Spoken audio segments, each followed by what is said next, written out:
This groove should be immediately recognizable. Let's call this boom chick. 1, 2, 1, 2, 3, 4.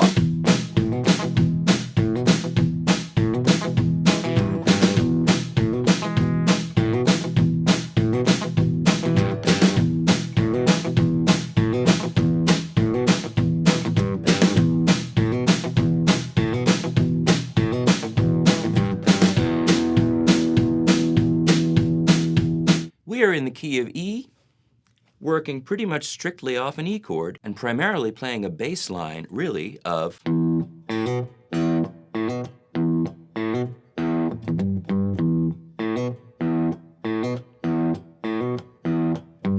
of course, that's the boom. We've got to have the chick.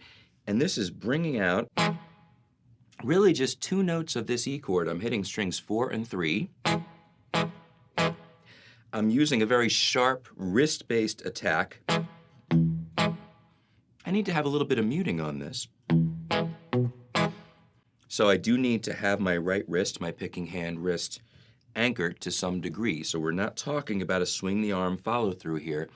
We're talking about wrist-directed movement.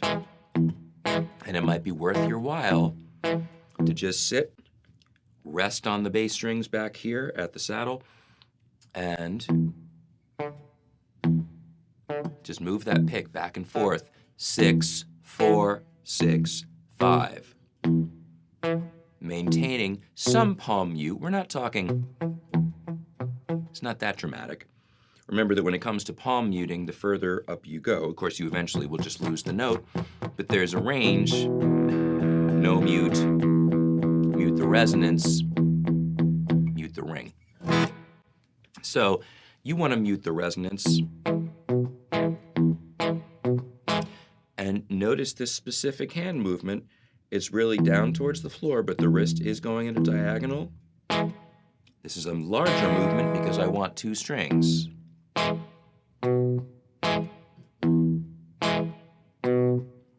Notice when I stop each note.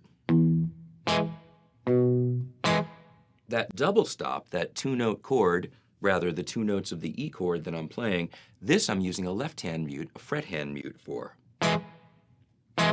I am catching with the picking hand afterwards, but the immediate release is left hand pressure coming off the strings.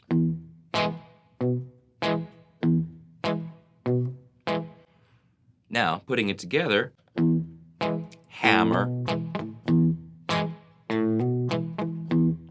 So I'm simply holding an E chord, lifting my middle finger and slapping it back. Keep in mind this is a timed hammer-on. It's not a grace note. It's not. This one is 1, 2, 2, 3, and 4. And I'm hitting a quick semi-muted upstroke at the end of the bar. 1, 2, 3, and 4.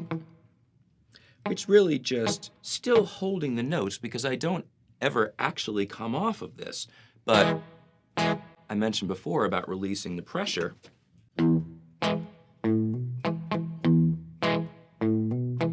But it's not like it's a reggae groove where that needs to be cleanly articulated each time.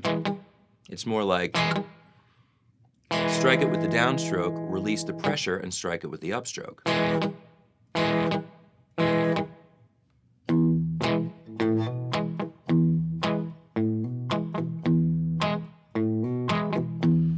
Notice the subtleties in the picking hand. You might be picking up on the fact that pretty much every one of these grooves requires a bit more detail in this hand than simply strumming back and forth. And working on grooves like this is a great way to really refine the skill in that picking hand. And then just a little punctuation. I'm using that little finger because it's convenient. I don't have to let go of anything off the E chord. I can just hang out here, reach that pinky up. And I'm doing it every 4 bars as a fill, essentially. 1, 3, 4, 2, 2, 3, 4, 3, 2, 3, 4, 4, 2.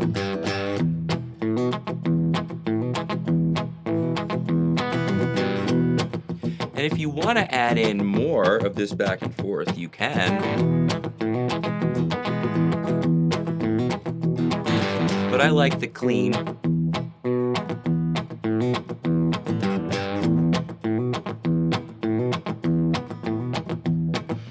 And we want to feel chicka, chicka, boom, chicka, boom, chicka, boom, chicka, boom, chicka.